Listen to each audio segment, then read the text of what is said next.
This video was recorded in front of a live virtual audience. Hi everybody, welcome back to the Fashion Bunker. Today's topic is an interesting one. It's a bit sketchy, a bit gossipy perhaps, but quite interesting. We're going to talk about Christian Dior, the men collection, the newest men collection by Kim Jones. The music used during the fashion show, which was a remix of something that Thierry Mugler used for his 1991 show. So Thierry Mugler throwing shade at Dior for using the music. And we're also going to talk about Kim Jones working with Kenny Scharf, the artist, street artist, to design or plaster on designs for the collection of Dior. Ooh, that's a big topic. So let's get straight to it. If you haven't already but wish to, please consider subscribing to my channel here on YouTube or becoming a member. If you become a member, you get special extra perks. And also you could become a patron of the arts. On Patreon, you can also find me Super Dacob all spelled together. Thank you so much for those of you who have already joined me on Patreon and who have already joined me and became a member on YouTube. Now, let's get to the topic at hand. It is saucy, so I cannot play the music for copyright reasons, but more or less it goes something like this, like the words like the Thierry Mugler show began in the 90s with like, how do you say or how do you pronounce Mugler, Mugler, Mugler? And now it kind of, they turned it into the, how do you say Dior, Dior, you know? So Thierry Mugler threw shade at Dior on Thierry Mugler's own Instagram page by saying, was it an homage, Dior and Kim Jones, or what were you really doing? Because I did it first. And then, of course, there's this plethora of comments under it. Some are defending Kim Jones, some are defending Thierry Mugler, some are saying, hey, Thierry Mugler, you don't own the rights to that song. It's a Honey Dijon or whatever song and remixed by this or that, whatever. You don't own the rights, so how dare you, blah, blah. But I think a lot of these people that are criticizing Thierry Mugler are missing the point. The point being, Thierry Mugler, especially in the 90s, redefined the world of fashion. Like, Thierry Mugler is a god of fashion. And what he has done, Kim Jones can not even dream of doing. Sorry for throwing the shade, Kim, but you know, you just be honest about it. It is what it is. So the problem here is by utilizing music in the same way, just turning a, how do you say Mugler into, how do you say Dior? Girl, really? You ain't that good. You cannot. It's like using something that is an anthem of the power that is Thierry Mugler's genius and talent and hard work and putting it onto this little whimsical Dior collection, which is crap. Sorry, but it is. But elevating it, but kind of using the music like in a twisted way like Thierry Mugler did in the night. No, girl, you ain't even close to Thierry Mugler. Not even close, Kim Jones and Dior, copying all over the place. Maria Grazia Cutie, oh my God. Don't even get me started on Dior. They, you know, I posted this poll, actually, let's check it together. I just posted it today on my Instagram, asking you guys who did Dior dirtier? Maria Grazia Cutie or Kim Jones? And let me see the results by now, what we have. I'm gonna check my Insta, so just a second. Okay, so we got Maria Grazia Cutie. Who did Dior dirtier? Maria Grazia Cutie got 60% of your votes. Kim Jones got 36%. So Maria Grazia Cutie is worse than Kim Jones. And I can tell you 34 people voted for Maria Grazia Cutie, 19 voted for Kim Jones. A total of 188 people saw this post. What can I say? And here we're going to get to an interesting point. Kim Jones worked with Kenny Scharf, right? Now, Kenny Scharf is an artist, independent, can do whatever he wants, or his legacy or his people can do whatever they want. So we can't just say somebody's copying somebody.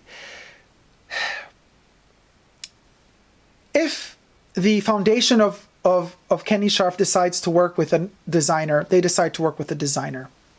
Fine. But let's just talk for a second about the fact that Kenny Scharf, being a street artist, it's about streetwear if you're going to implement it into streetwear. And Christian Dior is a luxury brand that sells clothes for a lot of money. Similar issue that I have with Supreme collaborating with Louis Vuitton, similar approach that I have, issues that I have, the way Virgil Abloh approaches and works for Louis Vuitton, you know, approaching it from a streetwear type of place, but then selling the clothes for stratospheric amounts. That's not streetwear. That's like literally stealing the last thing the people had, which is their streetwear, and even stealing that from them, and then making a lot of the streetwear people crave these expensive luxury goods that they cannot afford. I find that tacky and tasteless. But beyond that, Dior did not just begin the show with the, how do you say or pronounce Dior instead of Mugler, but they also did streetwear with Kenny Scharf for expensive prices that has been already done by who? Does anybody in the comment section know who did it already? Jeremy Scott for Adidas. Now that was an interesting collaboration because for the fragment of the price that Dior is going to want you to pay for the Kenny Scharf collaboration, you could have gotten it back in 2013-14 from Adidas with Jeremy Scott and Kenny Scharf collaboration. And you're going to be like, what are you talking about, Dacob? Well, Dacob has it prepared for y'alls. Look at this.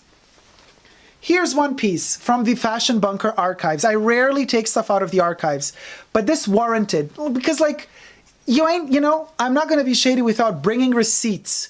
Let's see the receipts. You want Kenny Scharf in fashion, streetwear, credibility, streetwear credibility? I'm going to deliver. Jeremy Scott, Kenny Scharf design for Jeremy Adidas.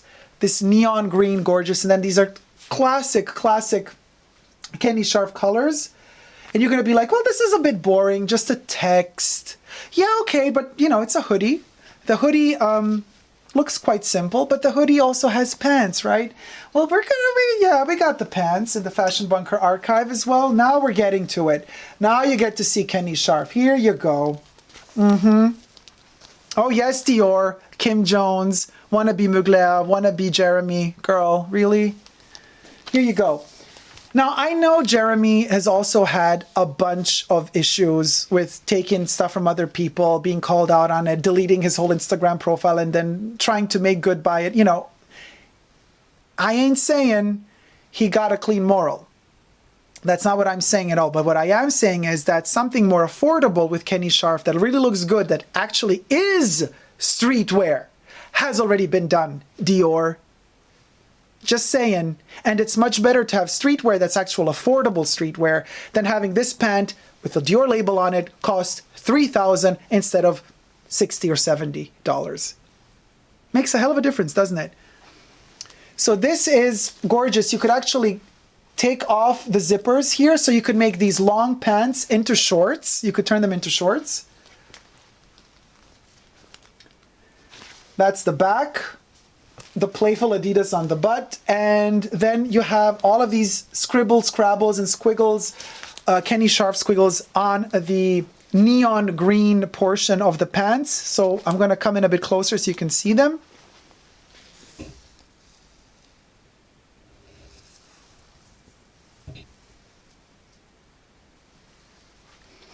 And you're going to say, Dacob, yeah, okay, so you got that, whatever. Where are the shoes? Oh, I got shoes. You want shoes, Dior? I'll show you shoes, Kim Jones. Let me show you how shoes should be done. Streetwear with Kenny Scharf. Bam! This is how you do shoes. This is how you do street shoes, streetwear. That's how it's done. This was a collaboration, okay? And again, affordable. These were around, not even 200, I think, under 200. That's Jeremy Scott in the back. Here, I stuffed them. This is all from the Fashion Bunker archives. All of these are being preserved for the future of fashion research and study. Here we got the Jeremy Scott head. This was typical logo of his for Adidas. The inside of the shoe is as pink as the outside. How gorgeous is this with the neon-ish laces that match the little hooks on the side.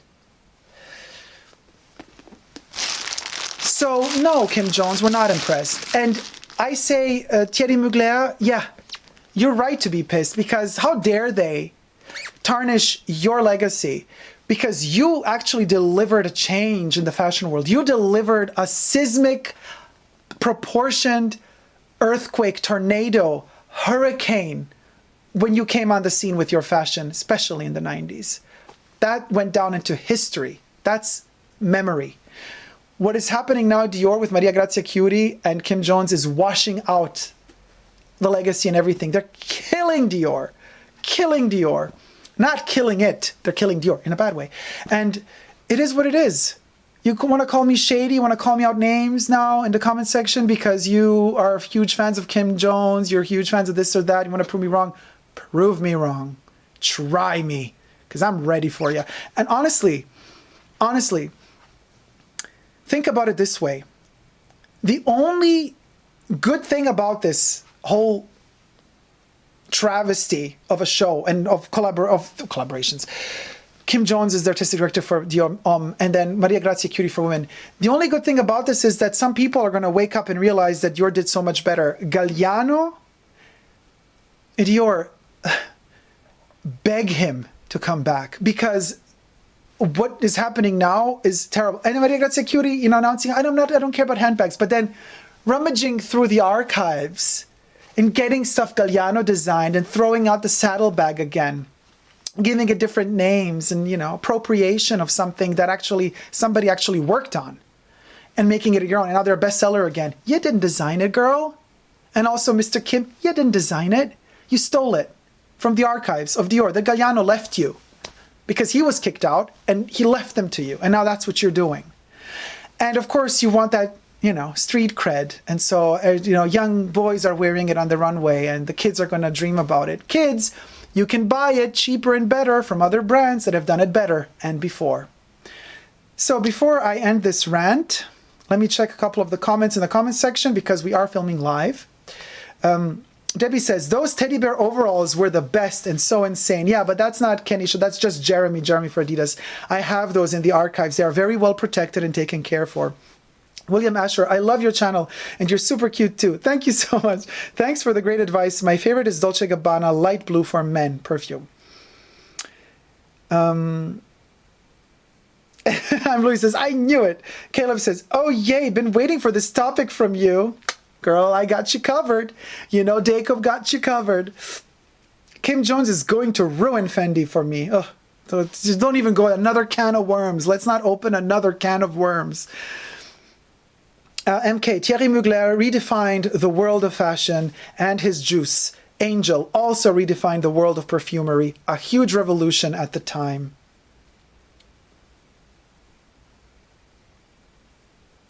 George says, drag these brands for taking streetwear and turning it into a circus. Amen, sister. Debbie says, Adidas needs another Jeremy Scott now. Oh, hell yeah. They desperately need it, but they don't realize that they need it, but they need it. George says, those shoes are so fun. Aren't they something? They're amazing. Archived, brand new, you guys. These are like, you know, protected and well taken care for. Love those pink shoes, says Debbie. Yeah, Debbie, these will be great for the winter, for the snow. Robert says, Jeremy Scott, love him so much. Adidas pieces have become quite expensive though. Yeah, of course, because they're all now getting older and not in production anymore, and they're, you know, heading towards vintage. After 20 years of their existence and inception, they will become vintage. It amazes me that anyone can still admire and buy Dior, Daniel says. Ooh, as we know, Daniel is not a fan of Maria Grazia Chiuri, nor is he a fan of Kim Jones. Caleb says, I will admit, I failed myself when I purchased the feminist t-shirt from Maria Grazia Chiuri, but I am blaming it on being tipsy at the Mykonos pop-up store. Since then, I gave it away. Good, Caleb. Good for you. Danny Rodriguez, hearts, hearts, hearts. Hearts to you too, sweetie. Daniel says, this generation of dud designers reminds me of some of you young star opera singers who are making huge reputations with no talent, and some really good singers are being overlooked. Happens not just in opera, happens in pop music and acting, business, everywhere. Talents, it doesn't matter if you're talented. It matters who you know, who your publicist is, who your agency is, who your manager is, and they work behind the scenes to push you. You could be a dud But if you got the right people dudding you, you're going to become a famous dud.